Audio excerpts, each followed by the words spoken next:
How do you cope with having a bad day? Have you got clear practices in place to help you regain some kind of grounding when everything else is just falling apart around you? And I liken it to Mike Tyson's very famous quote. You may be a boxer, but I think it appeals to, we can all relate to it in some form in our lives. Everyone has a plan until you get punched in the face.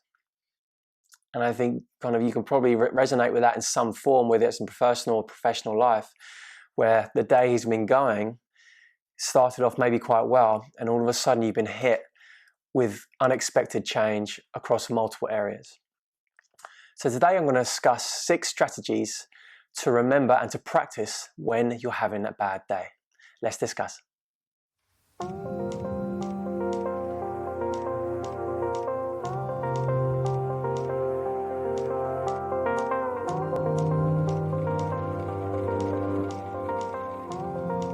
Hey, it's Richard from the Conscious Life Collective. We coach individuals and organizations to reach and harness their full potential. Simply being because we believe the world is better when you're living your most authentic and connected expression. Welcome back to episode 9. Thank you for listening on iTunes or YouTube or Spotify. If you love this content and you keep coming back to it and you're finding it really, really useful, please leave a review below or comments in the podcast.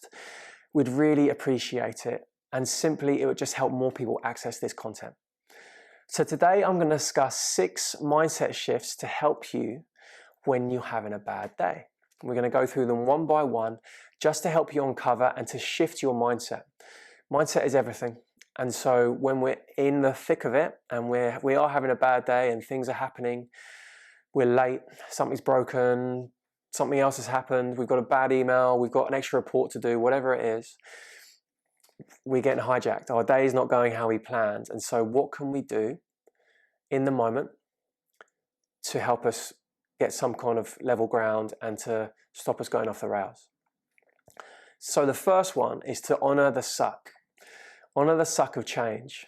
And I link this to some wonderful woman called Dr. Jill Bolte-Taylor. And so from her research, amazing woman, give you a bit of background on her. She had she's a brain scientist and she had a stroke herself. And so she could see from the inside out what was actually happening, what parts of her brain were closed. And she survived, and she has used this in part of her, in a lot of her research. She's got a wonderful TED talk called A Stroke of Insight. Anyway, from her research, she's come up with a 90-second rule. So the idea that our emotions are genuine. Of course they're genuine. We have hormonal release, stress hormones, all that kind of stuff. So we need to honor that. We need to honor it. It has a 90-second lifespan. So for that 90 seconds, easier said than done to keep it just 90 seconds, but to honor it. That's the point of this first point. Don't try and push it away. Just honor it. It hurts or it sucks or whatever. It's just uncomfortable. The second one is all emotions are transitory. So from the most painful to the most blissful, they don't stay with us. They pass through like the weather. And linking back to number 1, the 90-second rule, once we get past a few minutes, that's the time to begin to nurture a different way of seeing things, because that process, hormonal process, has been flushed through, and we're just continuing that loop. So 5 minutes, 10 minutes, 15 minutes later down the road, we're choosing, it may not be a conscious decision, but we're choosing to keep that loop going. So that's why bringing attention to that, bringing awareness to it, and beginning to interrupt that process. Number 3, we have control of our physiology. So this ties into number 1 and number 2. When we do notice and have that awareness of, wait a minute, we're just continuing this process, we're still feeling it, 15 minutes, 20 minutes later, you're still stewing at your desk, thinking about that person or that thing that's happened, that's when you need to take control and interrupt that. And so breath is our remote control to our internal environment. Not the external world will always happen. We have no choice over that, or very little control over the external world. But we have control over our physiology, our internal environment. And so I want to see breath as a remote control to your brain, to your mind, really. And so 3 things to focus on with this. The first one is noticing your vision. That might sound strange. How's that related to the breath? But vision, when we're stressed, when we're angry, when we're fearful, when we're whatever, anxious, we have a focused, narrow point of view. Our peripheral goes away and we come down into a small, narrow focus. And so the first thing to do would be to come into your panoramic view. So I'm looking at my hands through my panoramic kind of side view here, or just close your eyes. Simply meaning that's the first interception you can begin to change your physiology. That's another reason why nature is so wonderful. There's so many benefits, but the panoramic view that it offers us when we're on top of some downs or on top of a mountain or on a beach, it's that view, our focus is open. So that's a safe place to be. Because when we're stressed, we're paying attention. Do we need to run? Do we need to fight? Or do we need to hide in this situation? So the second one is begin to breathe through your nose. Nasal breathing. You've heard me speak about this many times before. Breathing through your nose is, again, one of the major things we can do to bring us into a calmer state. If you're mouth breathing all the time, especially if you're a teacher, you're a coach, or you're a presenter, you're mouth breathing a lot. I am doing that right now. When you're stressed, bring an awareness on how you're breathing. Am I breathing through my mouth or am I breathing through my nose? Switch to your nose breath if you can. And if you're blocked up, then you've got no choice. But even when you are blocked up, gentle breaths through your nose can help open those pathways because it releases something called nitric oxide. And nitric oxide is a vasodilator. Simply, it helps blood flow. It opens up pathways. So that's 2. So be aware of your vision, softer vision, narrow focus. You're moving into a panoramic view. So open focus or close your eyes. 2 is nasal breath. 3, double your exhale to your inhale. So again, bring an awareness in how you're breathing. When you're stressed, you're either holding your breath or you're short, shallow breaths, chesty. So be aware of that. And then to extend your breath, extend your inhale, maybe even count 3 seconds in, 6-second exhale. Double the exhale to inhale. 5 times, 10 times, whatever it is.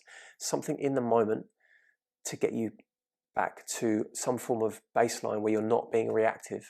You can start to see options. Another one would be, to add on to that, would be to ask yourself the question, does this inform me or does this affect me? So does it inform you? Does it give accurate data? Is it giving you knowledge? Or is it affecting you? Are you getting triggered physiologically? So another prompt there to help you bring you back to your physiology, to take control of that. Okay, number 4, move your body. It's an incredible way to reset that fibrillation of the nervous system, that stress, that anxious, that fearful, that angry state. Move. Even if that's a walk outside, or if you can go for a run, or if you can go just get into nature, get outside and move your body. Or if you're in a desk, if you're in an office, then just do some mobility, sit into a squat, maybe do some lunges, maybe do some opening your chest out, some extensions through your back. Move your body in some way, even if it's just a few minutes. Number 5, the awareness that change is part of life. It's the attachments that cause us the pain. So the sooner we can accept the change, the sooner we can move out of suffering. And just be curious with that. Be curious with the change. It could be, you normally see it as your day's been lost or your day's not gone, it's gone downhill. You're annoyed with that. It's not turned out how you planned. Or you could see it another way. It could be that, what are you meant to learn from this? What can you learn from this? What can it teach me? And I'll link you to The Surrender Experiment, a really amazing book by Michael Singer. And he basically lives his life like this, and that book is the lessons he's taken from it, and they're really powerful lessons. Very, very easy book to read. He has had an incredible life. You wouldn't believe it if he wasn't a true person, obviously, but it really is an incredible life and incredible book. So the idea that things happen to us, what is the lesson? Surrender to it. What is the lesson here? And number 6, so remember that you will die one day. Now, whether you've lost someone in your life, you'll probably be more connected to that than if you haven't. But I think we lose focus on that so much in the Western world. We lose focus. We're so narrow focused in our pursuits of work and our pursuits of success and our pursuits of whatever it is. We lose the fact that we're on a rock in space, and 2, that we're going to die one day. And hopefully that puts perspectives on the problems that are approaching you, or that you're feeling in that moment. Obviously, there are very, very big problems that come on, but I'm talking about the day-to-day problems that draw you down, that drag you down. Would you complain about it if you were on your deathbed? Another good prompt. So if something has happened, would you complain about that on your deathbed? And if not, then begin to kindly see a new perspective. Use that kindly to start to steer your thoughts onto what you do have and what you're grateful for. A gratitude practice is spoken about so much now, and it can sound a little fluffy in some ways, but there's a load of evidence to suggest that the physiological changes that happen within our body. One, if you're trying to be grateful and you appreciate the things in your life, like you do feel grateful, you do feel more love, you do feel more appreciation. But 2, you're changing your physiology. You're changing your physiology from a stress state into more of a recovered state, or a rest state, or calm state. So it's a genuine thing to practice, whether that's every morning, whether that's every evening before bed, or in the moment when your day has been turned upside down. So to summarize, 1, honor the sucker change. 2, all emotions are transitory. Think into that 90-second rule, honor it, and then shift. Number 3, we have control of our breath. So change your vision, soften your vision, nasal breath through your nose, double your exhale to your inhale. Number 4, move your body in any way whatsoever, but come away from your desk, come away from that seated position, and begin to work through extension, work through your hips, whether it's going for a walk, do some squats, do something, move your body for a few minutes and tune into your breath. Number 5, acknowledge that change is part of life. The reason it's uncomfortable and you're feeling discomfort is because you're attached to something. That's the only reason you're feeling suffering. And that's a skill to begin to nurture that detachment from whatever it is, but it's a practice. And bringing awareness to that is the first place to start. And number 6, remember that you will die one day. And will you be complaining about it if you're on your deathbed? So there's 6 really powerful, profound shifts that you can make if you apply them. And so inviting you to do that. And things will come up every single day, but just invite you to maybe even write these down and have them next to your desk or have them in your bag so you can have access to them. Another thing I want you to have is our free guide, 4 simple steps to a better life. And really it's the starting point of our journey to personal mastery. And personal mastery begins, the way we see it begins, and the way we coach it is with self-care. Can you balance your rest, your nutrition, your movement, and your commitments? And how do you do that?